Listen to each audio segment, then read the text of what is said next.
Bonjour, bienvenue sur les numériques. Nous sommes avec Bastien aujourd'hui. Ça va, Bastien? Salut, ça va et toi? Oui. Qui dit Bastien dit recommandation de quoi regarder cette semaine et ce week-end. On commence avec les sorties de cette semaine. Ouais, cette semaine, on a plusieurs choses qui sortent, notamment le 11 mars, donc le vendredi. On a la saison 4 de cette fameuse série Formula One, Pilote de leur destin, qui sort ce 11 mars sur Netflix, qui est très attendu par les fans d'automobile, et pas que, parce que cette série fascine les gens qui n'y connaissent rien en automobile aussi, puisque c'est une série absolument captivante, avec beaucoup de retournements de situation complètement invraisemblables. Un peu comme The Last Dance pour le basket, le documentaire est bien au-delà du sport et du sujet qu'il traite. C'est ça, exactement. Qu'est-ce qu'on a d'autre ensuite? On a également le 11 mars le nouveau Pixar qui sort sur Disney+, Alerte rouge, donc cette fameuse histoire de jeune fille qui se transforme en panda roux géant quand ses émotions la débordent. Donc ça, on a très hâte de voir ça, puisque un nouveau Pixar, c'est toujours un événement de toute façon. Oui, c'est quand même le 3e Pixar qui sort directement en SVOD. C'est ça, après Soul et Luca, tout à fait. En plus de quelques Disney également, qui sont également sortis sur la plateforme. Toujours le 11 mars, on a la saison 2 de la série Upload qui sort sur Prime Video, qui est une série qui est très appréciée, que moi je n'ai pas encore regardée, mais qu'on m'a beaucoup conseillé, et donc je pense que je vais y jeter un œil, puisque tout le monde semble être d'accord sur le fait que cette série est une réussite, une franche réussite. 3, 2, 1, upload. I notice you're really lonely and sad, and you often express your feelings as anger. You, Helen. Saison 2, le 11 mars, sur Prime Video. Depuis mardi, on a le retour de la série Sherlock, qui est également sur Prime Video. Avec le fameux Benedict Cumberbatch et Benedict Cumberbatch et Martin Freeman, donc dans cette série qui est devenue un classique, qui a été produit par la BBC et qui n'était plus disponible sur aucune plateforme depuis assez longtemps maintenant. Très bonne relecture du mythe Sherlock avec des SMS. Et enfin, depuis lundi sur OCS, on a la série Winning Time qui est arrivée, qui est une série HBO qui est consacrée aux Lakers, l'équipe de NBA dans les années 80. Ah oui. Et notamment tout ce qui s'était passé avec Magic Johnson. Et c'est personne d'autre que Adam McKay qui est aux commandes. Adam McKay à qui on doit notamment Don't Look Up, le film de Netflix, et également la série Succession sur OCS également. Oui. Important de préciser que c'est les Lakers des années 80, parce qu'en ce moment les Lakers c'est pas vraiment winning time. Voilà. On va regarder dans le rétroviseur, disons. Voilà. Ensuite, c'est les suggestions du week-end, du coup. Alors qu'est-ce qu'on met ce week-end? Alors Bastien? ce week-end, je vous conseille donc comme d'habitude une série, un film et un documentaire. Alors la série, elle est sur Netflix et c'est une série qui s'appelle Derry Girls. Donc Derry Girls, c'est cette série, donc il y a 2 saisons, 12 épisodes de 20-25 minutes, et c'est une série qui se déroule en Irlande du Nord dans les années 90, donc vous savez, au moment où il y avait les affrontements entre catholiques et protestants. Et donc ça se passe dans justement une espèce de bande de filles issues du milieu catholique, qui du coup va vivre un peu ces événements-là, etc. Sauf que c'est une série qui n'est pas du tout un drame, c'est une comédie. Oula, c'est une comédie absolument hilarante, vraiment c'est très très drôle de regarder cette série là. C'est comment dire, c'est à la fois très bien construit, c'est très bien écrit. On apprend vraiment des choses, le contexte fait que l'époque est assez dramatique. L'époque est dramatique, et en toile de fond t'as des attentats, t'as de la peur aussi justement d'avoir des affrontements. C'est absolument passionnant, et en plus d'être passionnant, c'est vraiment très très drôle. En fait c'est les problèmes d'adolescentes de nos protagonistes, donc qui sont 4 si je dis pas de bêtises. D'accord. Plus le cousin anglais de l'une d'elles qui arrive et qui est donc détesté puisqu'elles sont nord-irlandaises et qu'elles détestent les Anglais. Voilà, donc c'est une série qui est vraiment très très drôle.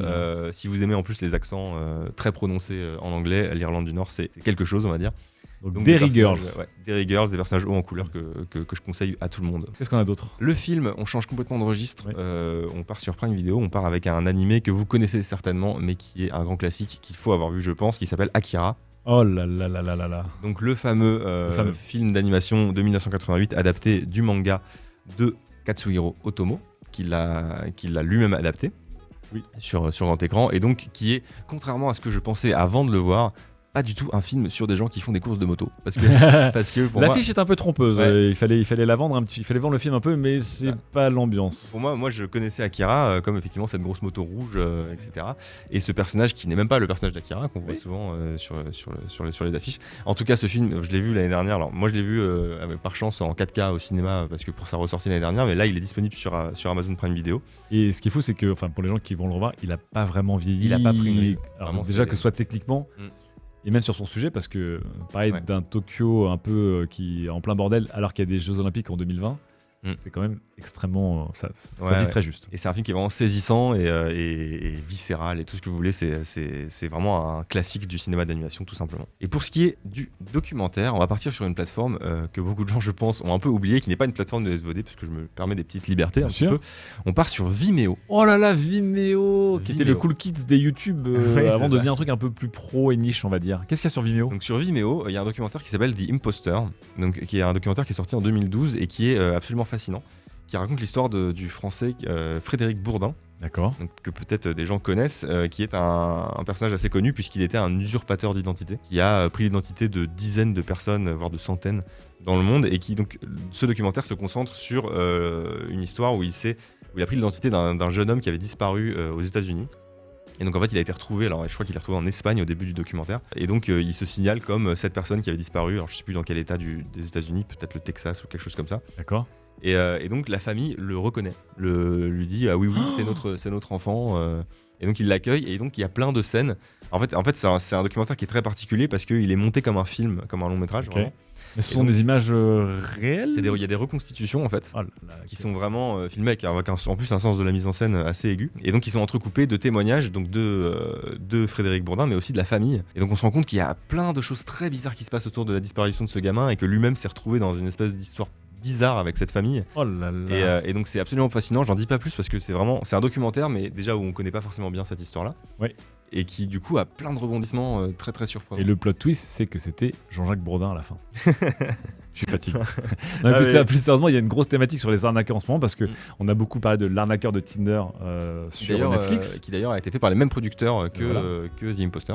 On a parlé de Inventing Anna aussi, une Mm. série qui est basée sur aussi une arnaqueuse usurpatrice Ah, d'identité, Sorority, ouais. etc., Tout à fait. qui est aussi sur Netflix. À savoir que Lélia m'a fait remarquer tout à l'heure, parce que j'essaie toujours de placer au moins une fois Lélia dans chacune de mes interventions en vidéo. Lélia m'a fait remarquer que Squeezie avait évoqué ce cas D'accord. de Frédéric Bourdin dans une vidéo fin 2021. Voilà. Très bien. Eh bien, merci beaucoup Bastien pour toutes ces recommandations. Je pense que vous êtes chargé pour tout le week-end. Si vous arrivez à regarder tout ça et à sortir, c'est que vraiment, on chargera encore plus la semaine prochaine. Comme d'habitude, tous les jeudis ou vendredis, on vous donnera les recos de Bastien. Et n'hésitez pas dans les commentaires à nous laisser vos suggestions de documentaires, de séries, mais aussi de films. Salut. Mais quoi, il est bien, on salue. Vas-y, on la garde comme ça, non?